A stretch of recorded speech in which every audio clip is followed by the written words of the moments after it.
3,4 millions de requêtes. C'est le volume exact envoyé par Moonshot AI à Claude d'Anthropic. But de l'opération, entraîner son propre modèle, Kimika 2.5, un modèle aujourd'hui régulé par l'Union européenne.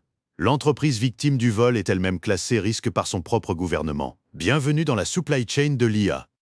Horizon IA décrypte ces ruptures pour vous aider à agir tôt, avant que le marché ne bascule. Derrière ce vol de données, c'est toute la chaîne d'approvisionnement de l'IA qui révèle ses failles. Traçabilité absente, conformité incertaine, biais enfouis dans les modèles. Autant de risques que les décideurs doivent cartographier dès maintenant. Vendredi, on parlait de dissonance cognitive dans l'IA d'entreprise. Les décideurs qui croient à 20% de gains. Les mesures qui montrent moins 19. Aujourd'hui, on passe au concret. La chaîne d'approvisionnement de l'IA est devenue un point de défaillance unique. Et personne n'est encore équipé pour la sécuriser. C'est un constat radical. Par où on commence? On va dérouler 4 niveaux de fragilité. D'abord, la traçabilité réglementaire qui arrive à grande vitesse. Ensuite, un cas juridique qui montre ce qui se passe quand cette traçabilité n'existe pas. Puis la conformité des outils que vos développeurs utilisent chaque jour. Et enfin, les biais de sécurité enfouis dans les modèles eux-mêmes. Avec en fil rouge, la question de qui reste pour surveiller tout ça. Connaissez-vous le SBOM? Le Software Bill of Materials. C'est la liste d'ingrédients d'un logiciel. Quels composants? Quelle version? Quelle dépendance? Le principe existe depuis des années en cybersécurité. Chaque bibliothèque utilisée est identifiée, versionnée, traçable. Mais pour l'IA, on en est où? L'IA va avoir sa propre version.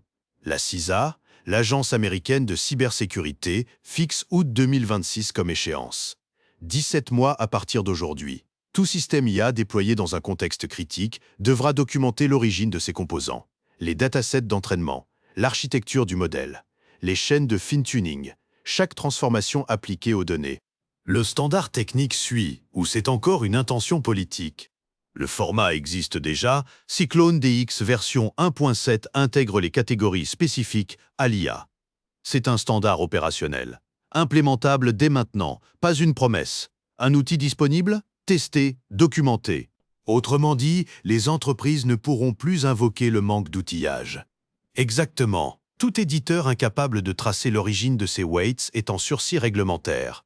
Et ce sursis expire en août 2026.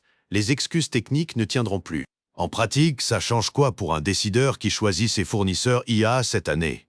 2 fronts s'ouvrent simultanément. Premier front, vos fournisseurs. Vous allez devoir exiger un AIBOM de vos prestataires, d'ici 1 an. Inscrivez cette exigence dans vos appels d'offres dès maintenant. Deuxième front, vos propres modèles. Si vous avez fine-tuné sur des données dont la provenance légale n'est pas prouvée, vous êtes exposé, directement, sans intermédiaire. Pas de bouclier contractuel possible. Même les modèles internes sont concernés. Et l'effet de marché est prévisible. Pour les petits éditeurs, le coût de cette documentation va comprimer les marges. Chaque dataset à tracer, chaque transformation à documenter. Des semaines d'ingénierie dédiées à la conformité plutôt qu'au produit. Avantage structurel aux gros acteurs, Google, Microsoft, Anthropic, qui absorbent cette charge sur des revenus massifs. Schéma classique. La régulation favorise ceux qui ont les moyens de s'y conformer. Oui, mais le plus révélateur, c'est ce que l'AIBOM rend visible malgré elle. Tracer l'origine des données d'entraînement pour les modèles bâtis sur du scraping massif peut s'avérer dévastateur. La traçabilité force la transparence, et la transparence révèle parfois ce qu'on préférerait garder dans l'ombre. On ne parle plus seulement de documentation, on parle de ce qu'on découvre quand on documente.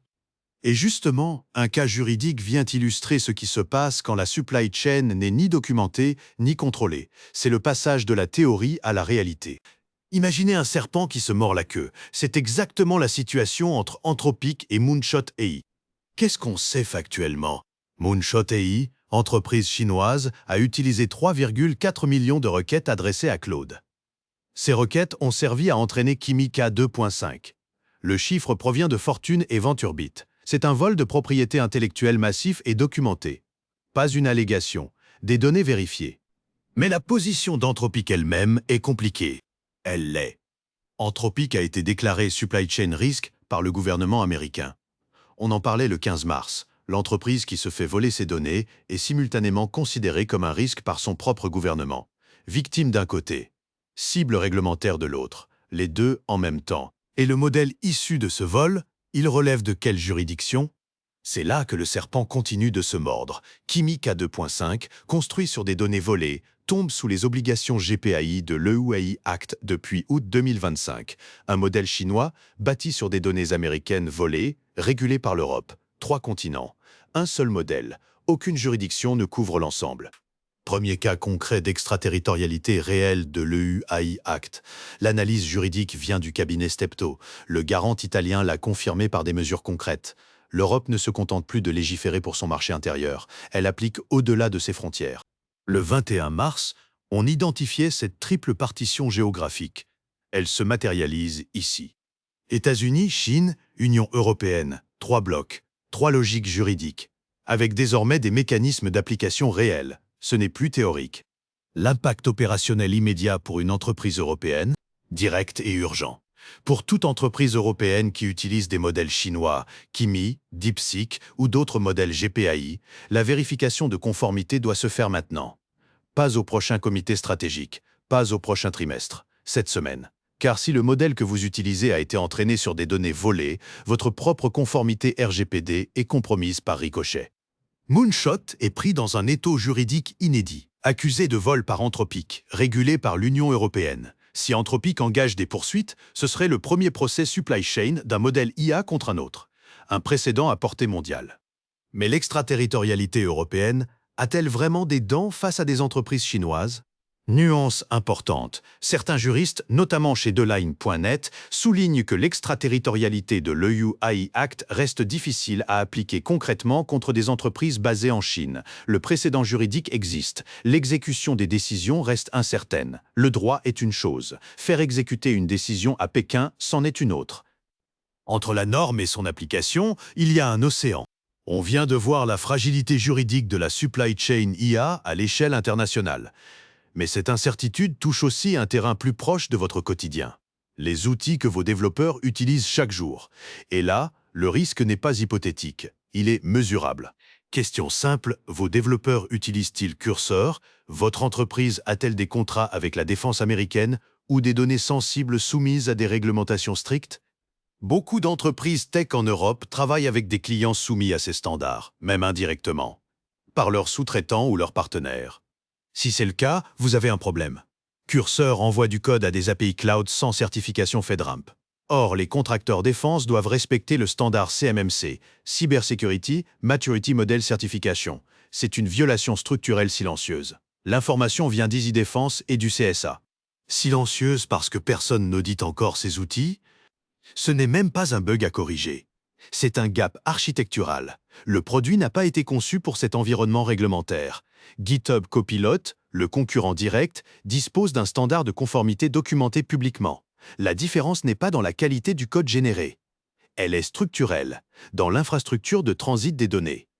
On retrouve ici le piège du locataire IA dont on parlait il y a 10 jours. Le locataire n'est pas seulement dépendant de son fournisseur. Il est potentiellement non conforme sans le savoir. Et c'est lui qui porte la responsabilité légale, pas le fournisseur de l'outil, votre entreprise, votre responsabilité. La responsabilité ne remonte pas. Elle reste chez celui qui utilise. Pour des milliers de contracteurs défense aux États-Unis, le risque est latent. Il suffit d'un audit pour qu'il se matérialise. Et les audits CMMC se multiplient en 2026. Chaque mois, la probabilité de détection augmente.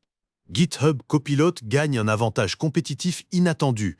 Sa transparence documentée devient un argument de conformité réglementaire. Pour les acheteurs enterprise en secteur régulé, cette différence est devenue décisive, non par la qualité du code généré, par la conformité de l'infrastructure qui le produit. La recommandation concrète, si vous avez des obligations CMMC ou FedRAMP, inventoriez les outils IA de vos équipes de développement. Évaluez leur conformité documentée. Escaladez le risque à votre RSSI. Aujourd'hui, pas demain. On vient de voir que la conformité réglementaire des outils pose problème au niveau de l'infrastructure, mais il y a un niveau plus profond, plus insidieux. Si le modèle lui-même porte des vulnérabilités dans ses weights, aucune certification d'infrastructure ne vous protège.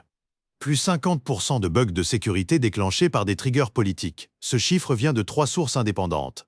CrowdStrike, Microsoft et HiddenLayer. Données quantifiées, mesurées, reproductibles. 50% de plus, comparé à quoi? Comparé au taux de base sans trigger politique, Ce chiffre déplace le débat sur les biais. On quitte le terrain de l'éthique abstraite. On entre dans celui du vecteur d'attaque concret. Un biais n'est plus seulement injuste, il est exploitable par un attaquant, délibérément. Un adversaire pourrait déclencher intentionnellement ces biais pour provoquer des failles. C'est le scénario documenté. Et la distinction technique est cruciale. Ce ne sont pas des backdoors intentionnels, ce sont des biais émergents dans les weights, apparus pendant l'entraînement.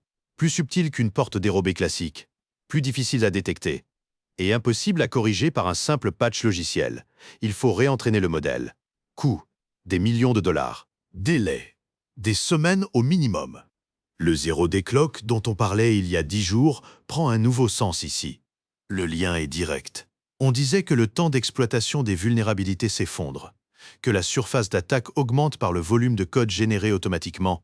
Aujourd'hui, on découvre que cette surface inclut l'outil lui-même. Le générateur de code porte des vulnérabilités structurelles dans ses propres paramètres. Chaque suggestion de code peut les propager silencieusement dans votre base de code. Pensez à l'implication concrète. Si votre IDE IA porte des biais sécuritaires dans ses weights, chaque ligne de code suggérée est potentiellement compromise. Pas par malveillance humaine, par construction statistique. Cette menace ne se détecte pas avec les scanners classiques de sécurité applicative. Elle vit dans les paramètres du modèle, pas dans le code source. Les modèles open source sont aussi concernés? Llama, Mistral? Question ouverte et centrale. Ces 50% de bugs supplémentaires sont-ils reproductibles sur les modèles open source? Ou seulement sur les modèles propriétaires testés? La réponse changerait fondamentalement l'analyse de risque. Les entreprises qui misent sur l'open source pour garder le contrôle ont besoin de cette réponse. Pour l'instant, les données publiées ne couvrent pas ce périmètre. Mais attention, Arvind Narayanan, chercheur à Princeton, nuance régulièrement ce type de résultats. Il souligne que les benchmarks de sécurité IA souffrent souvent de biais méthodologiques. Les chiffres sont réels, mais leur généralisation mérite prudence. Nuance bienvenue. Les données sont solides pour les modèles testés. L'extrapolation à l'ensemble de l'écosystème reste à confirmer. Ce qu'on peut dire avec certitude, le risque existe, il est documenté et il justifie un audit spécifique. On vient de voir 3 niveaux de fragilité dans la supply chain. Traçabilité réglementaire, conformité des outils, biais exploitables dans les modèles. Il reste un 4e niveau, peut-être le plus préoccupant à moyen terme. Les humains censés surveiller tout ça.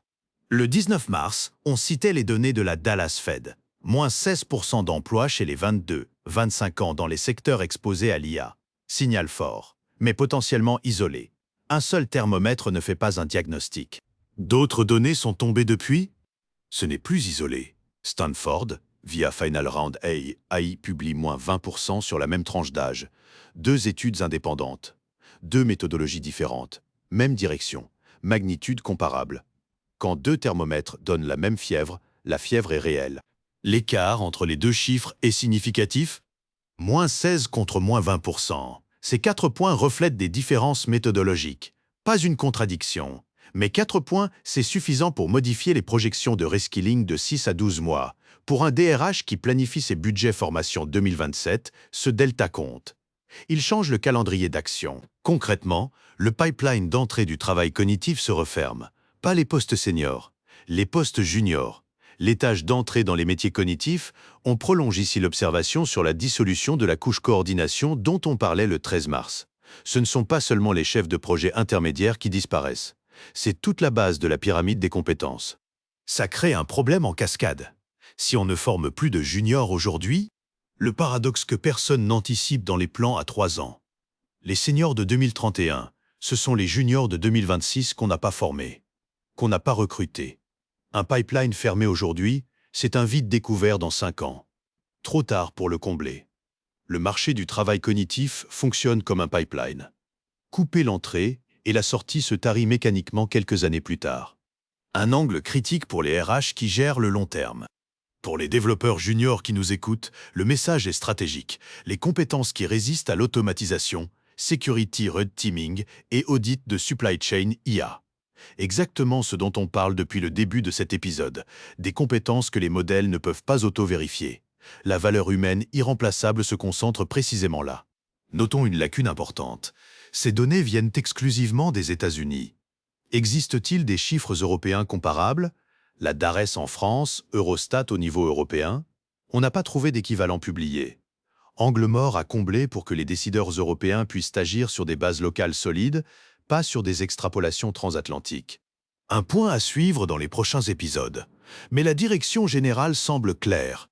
Et cette direction rejoint directement notre sujet du jour. Moins de juniors signifie moins de personnes capables d'auditer la supply chain IA. Le cercle se referme.